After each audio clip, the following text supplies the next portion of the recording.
The 16-3 Katie Abrahamson led Georgia Lady Bulldogs are headed to Arkansas to face Kelsi Musick and Arkansas Lady Razorbacks. This is going to be an interesting game. Now, unfortunately, Arkansas right now is 11-9. Uh, who hasn't beat them? I mean, seriously. Texas Tech beat them.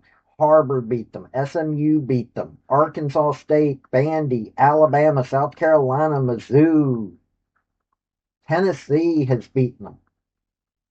Now, Georgia, on the other hand, though they are unranked, have only been beaten by South Carolina, LSU, two really good teams, and Ole Miss, which is another really good team. It's shocking that they are not ranked, but they are on schedule to make the NCAA tournament. Seriously. They're 16-3 right now. Yeah, they're on track to make the NCAA tournament. I would say if they can win Arkansas in at least three more games, possibly more, they'll be headed to the NCAAs. May not be ranked, but they may be. I mean, you can't tell right now, but I have the feeling that they'll be ranked sometime soon. And I don't see a problem with them getting to the NCAAs, but they have to get by Arkansas this Thursday.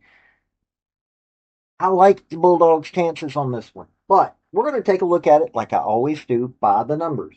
Now, I'm looking at this. Katie Abrahamson has missed the past 2 years of going to either the NCAAs or even an invitational tournament, end of season tournament, because they were 12-18 2023-2024 season, and the 24-25 season they were 13-19. In other words, yeah, they weren't what they were now. Now they did make it to the second round in 22 and 23. Her first year there, they were 22-12. He's won with the Central Florida Knights, Albany Great Danes, and the Mizzou State Lady Bears. She's made it to conference tournaments.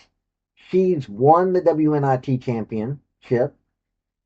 Made it to the NCAA, except for COVID and the NIT.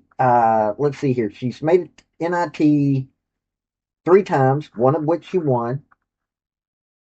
Has made it to at least the second round of the NCAA's quite a few times. Other than the COVID season, these past two seasons are the only time she hasn't made it to a postseason tournament. She is 418 wins, 206 losses. Now, Kelsi Musick, first year at Arkansas, she's got to get this team turned around. But she's known to be a winner. She's won quite a few things with the previous schools she's been to. She coached Southwestern Oklahoma State Bulldogs, Oral Roberts Golden Eagles, and she's made it to the Division II tournament, made it to the Division I tournament, NIT. She's turned teams around, and Arkansas needs to be turned around.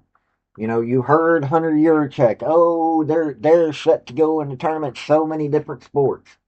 While I'm not a fan of Hunter Yurchek, I'm looking at what Kelsi Musick has done at other schools, and I can't imagine that she can't do that at Arkansas. But just not being able to do it this year. So we're going to take a look at this team. We're going to see where the strengths and weaknesses are. Let's get into it. Before we get into the crux of this video, hit like, hit subscribe if you like college sports, because I do college sports, primarily college football, college women's gymnastics, do a little basketball and other sports on occasion, but that's what I do, college. Also, General Robert Neyland, former University of Tennessee head football coach for decades, had 7 maxims to win any game, but they can also help you if you apply them correctly to your life. The second one is play for and make the breaks. When one comes your way, score. That is a maxim that can be also applied to your life. Look for those breaks and take it. Now, Georgia's visiting team, so we got to cover them. They're scoring on average 76.2 points a game, holding their opponents to 55.9. They're doing about 46% from field goal range, getting 39.4 rebounds a game, 15 assists a game, 3.6 blocks a game. That's really weak. And 9.5 steals. Decent numbers. You're looking at Danny Carnegie, pardon me, is leader in points, rebounds. She's at 18.3 points a game, 6.1 assists or rebounds a game, 3.1 assists, 1.5 steals, no blocks, 2.2 turnovers. That's a little high. 46.9 field goal percentage, 81% free throw percentage, and 43.1 3-point percentage. Decent numbers. You're also looking at she's on the court a lot. She's sitting at 605 minutes for this season. Trinity Turner is leading in assists and steals. She's getting about 12.4 points a game, 4.8 rebounds, 4.7 assists, 1.9 steals, zero point 0.2 blocks, 2.5 turnovers a game. That's real. That's really starting to get high. 41.1 field goal percentage, 69.8 free throw percentage, and 30.6 3-point percentage. So, and she's on the court for 600. She's been on the court for 601 minutes. Getting way overplayed. The two of them, but they're getting the numbers. They're important to the offense. Now, Mia Woolfolk is sitting at 11.9 points a game, 5.1 rebounds, zero point 0.8 assists, 1.8 steals, 0.4 blocks, 1.8 turnovers. Decent, still a little high. 60% field goal percentage, 75.9 free throw percentage, no 3-pointers. She's sitting at 0% on the 3 points. And she's sitting at 356 minutes for the season, so not bad. Um, Aicha Nador, their center, is averaging about 1 block a game, and she's the leader at 1 block a game. I'm looking at this team. Riley Thurkoff, another guard. Mia Woolfolk is a forward. Carnegie and Turner are guards. Riley Thurkoff is at 10.3 points a game, 1.8 rebounds, 1.1 assists, zero point 0.6 steals, zero point 0.1 blocks, 1.6 turnovers, still a little high, 41.1% field goal percentage, free throw percentage is at 82.9, and 40.4 3-point percentage. And she's sitting at 498 minutes. Here's what I'm looking at. You're not blocking. Your defense is, okay, yeah, you're getting 9.5 steals a game, but 3.6 blocks a game? What's up with that? Your turnovers, the people you're relying on, who you're keeping in there for 600 minutes for this season, their percentages are decent, but turnovers a little high. Your 3-point percentage for Turner should be a little bit better. At least they're, getting rebounds. Their assists are okay. They're getting a little bit of steals, but no blocks. You got to get your defense. They're getting some defense. Don't get me wrong. I mean, they're holding their opponents to 55.9 points a game, but your team's wearing out. That's the one thing that I'm worried about. She's wearing out these teammates and not getting everybody play. That means that she was or that Abramson's been having to focus too much on two players. But we'll see. Now, for Arkansas, they're getting 73.7 points a game. That's not bad at all. But then you look at they're allowing their opponents to get 72.9 points a game. That's not good in any sense. They're at 40% on field goal percentage. They're getting 44.6 rebounds at least. 12 and a half assists, not working as a team that well. 4 blocks a game. That's actually better than Georgia, but barely. And they're getting 7.8 steals a game. Looking at this team, Talia Jones is leading in points, leading in assists.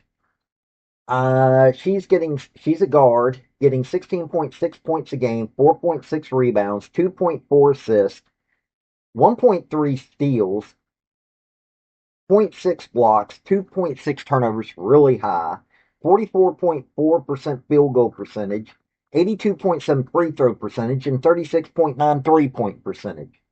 Jenna Lawrence, a full forward, who leads in blocks, is getting 10.1 points a game, 5.2 rebounds, zero point 0.8 assists, zero point 0.7 steals, 1.1 blocks, and 1.4 turnovers. Not bad. She's at least not turning over the ball. 43.1% from field goal range, 89.1 free throw percentage, and 38.4 3-point percentage.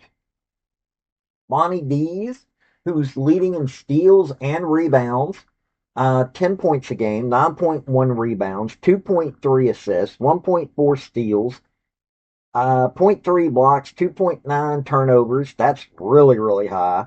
30.9 field goal percentage, 74.3 free throw percentage, and 24.6 3-point percentage. Harmony Ware, 9 points a game, 2.7 rebounds, 1.5 assists a game, zero point 0.6 steals, zero point 0.1 blocks, 2.4 turnovers, that's high, 40.4 field goal percentage, 77.8 free throw percentage, and 28.8 3-point percentage. Talia Jones is being overworked. She's sitting at 606 minutes for the season. Bonnie Dees is sitting at 516. Emily Robinson, who is contributing 7.4 points a game, is sitting at 562 minutes.